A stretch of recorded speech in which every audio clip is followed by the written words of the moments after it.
Fernando Diniz fala sobre identidade, a parada, já que o elenco entrou de férias, depois terá 15 dias só para treinar antes da retomada da temporada e também sobre equilíbrio, tudo isso após a vinheta.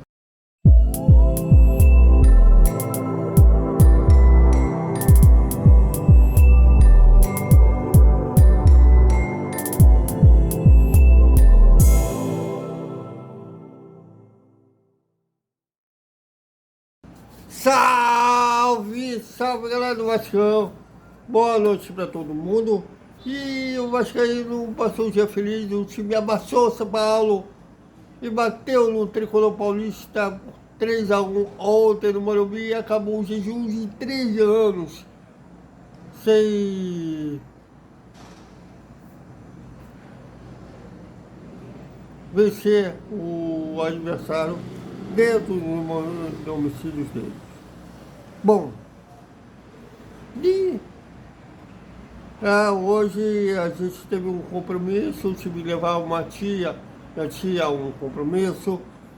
E vamos ao primeiro tempo da entrevista coletiva lá no Morumbi, que após a vitória sobre São Paulo. E o técnico Fernando Diniz falou sobre identidade. O time já está com cara do Fernando Diniz? Veja que ele respondeu. Não, primeiramente, boa noite. Eu não acho que foi o primeiro sinal, muito pelo contrário. Eu acho que o primeiro sinal foi muito claro lá na Argentina. O time, já falei que foi a minha melhor estreia. Acho que contra o Fortaleza teve muita coisa, contra o Melgar teve muita coisa, e contra o Red Bull teve muita coisa positiva no Vasco. A gente, contra o Red Bull, a gente fica muito preso ao resultado, mas a gente finalizou 20 vezes contra 4 do Red Bull. Talvez tenha sido o jogo que o Red Bull, nos últimos, 40 jogos, finalizou menos. Então eu acho que não é porque a gente ganhou de 3-0, que nesse jogo especificamente a gente teve coisas da minha identidade. Eu acho que aos poucos o time vai melhorando. Se falar assim que foi a vitória mais contundente, eu acho que sim. Eu acho que a gente podia ter feito até mais gols. Ganhar aqui no Morumbi é difícil para todos os times. São Paulo perde muito pouco jogo aqui historicamente. Então a gente tem que celebrar e saber que foi uma vitória fruto do trabalho de muita gente. Talvez trocar o primeiro sinal pela maior identidade, foi isso? Na hora de formular a pergunta, acho que hoje foi a maior identidade. Então, mesmo assim, se for a maior identidade, eu acho assim que eu costumo dizer também que a minha identidade, as coisas principais é o time ser solidário, por ser bastante agressivo, um time corajoso. Eu acho que essas coisas a gente tem tido e a gente vem melhorando. Obviamente que esses 10 dias beneficiaram a gente para treinar. A gente teve quase que todo mundo o tempo todo, ninguém no DM, tem que enaltecer o Departamento de Saúde e Performance do Vasco, que é excelente. Assim como as outras pessoas que compõem aí o ambiente do Vasco, que a gente fala pouco sobre esse pessoal, massagista, segurança. O Vasco tem talvez além da sua torcida, que é o maior patrimônio do clube, e o nosso maior craque, a gente tem um ambiente interno onde todo mundo verdadeiramente tem importância. Os jogadores percebem isso, qualquer um que chega no Vasco sabe que as pessoas que compõem toda a estrutura do Vasco é o que a gente tem de mais rico lá dentro. Então acho que essa foi uma vitória de muita gente e a gente espera que muita gente consiga cada vez estar mais conectado, ajudar os jogadores a performarem para trazer alegria para a torcida. Também falou sobre a parada, né? O time entrou de férias, depois terá 15 dias só para ficar treinando.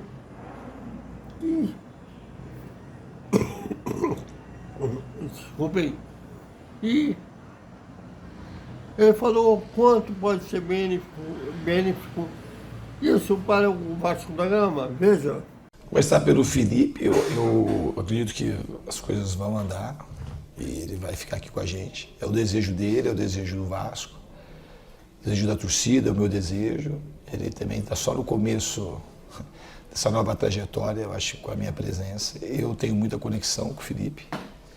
Sou um grande admirador, sempre fui, do talento dele e da pessoa dele cada vez mais que eu vou conhecendo, me aproximando.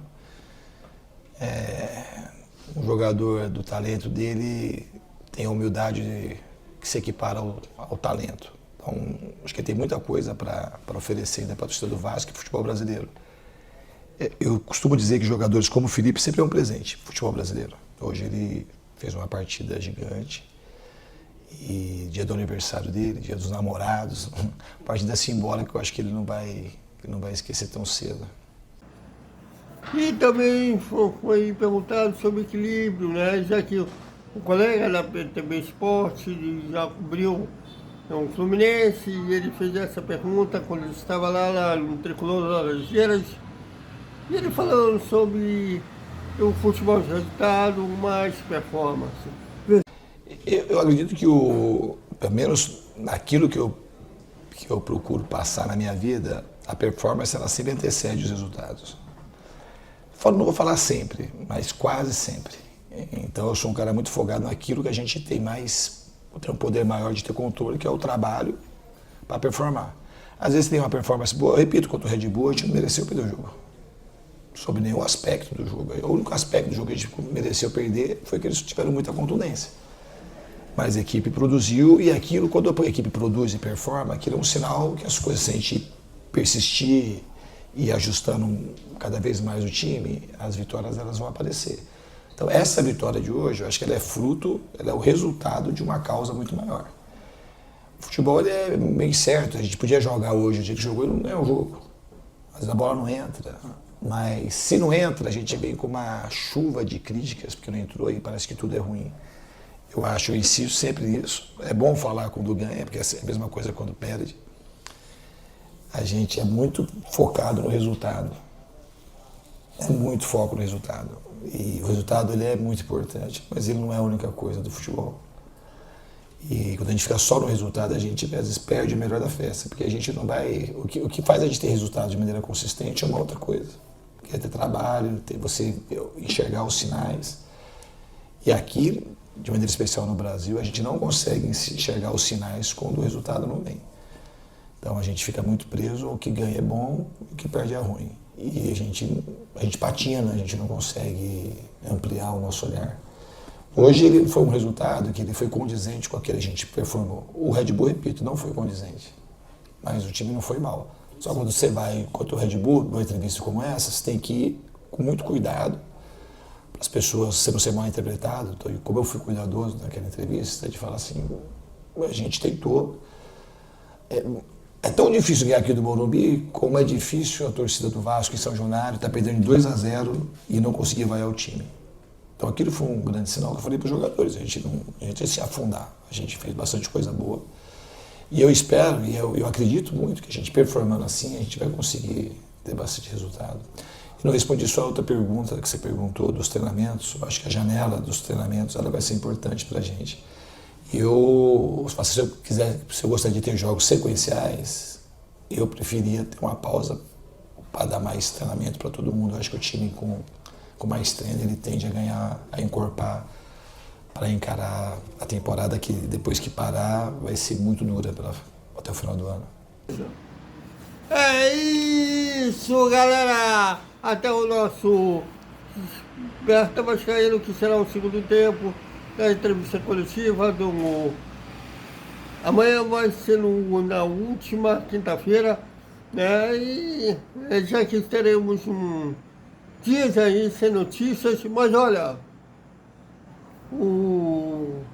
quem está de férias são os jogadores e a torcida.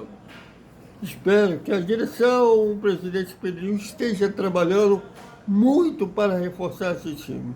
E, para terminar, o ex-presidente Jorge Salgado, ele não me responde, só responde os famosos e me manda o que ele respondeu para os famosos. Ele respondeu ao Globo dizendo que achou um absurdo a proposta do Vasco de colocar a dívida que ele tem, o Gigante da Colina tem com ele, na recuperação judicial. O Jorge Salgado, um cara de finanças, né? Parece que ele é forte, ou já foi forte no mercado de ações, né? E se tornou rico assim. E ele já emprestou várias vezes dinheiro do bolso dele ao clube.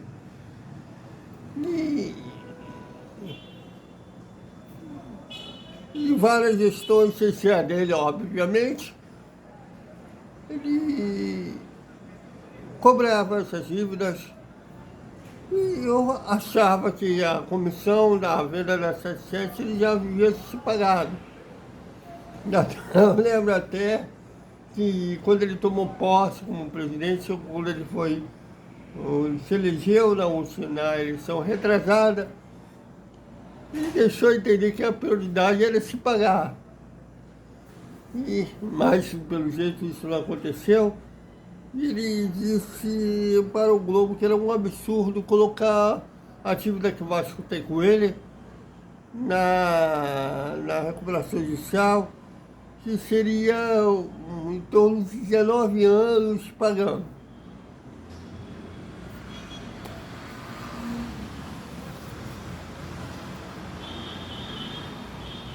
Então, olha, eu acho que ele deveria esclarecer primeiramente, já que ele recebeu uma comissão, né, na venda, né, para 77, se não estava incluído aí as dívidas. Já que a empresa norte-americana, quando comprou, em tese, ficou com as dívidas do Vasco.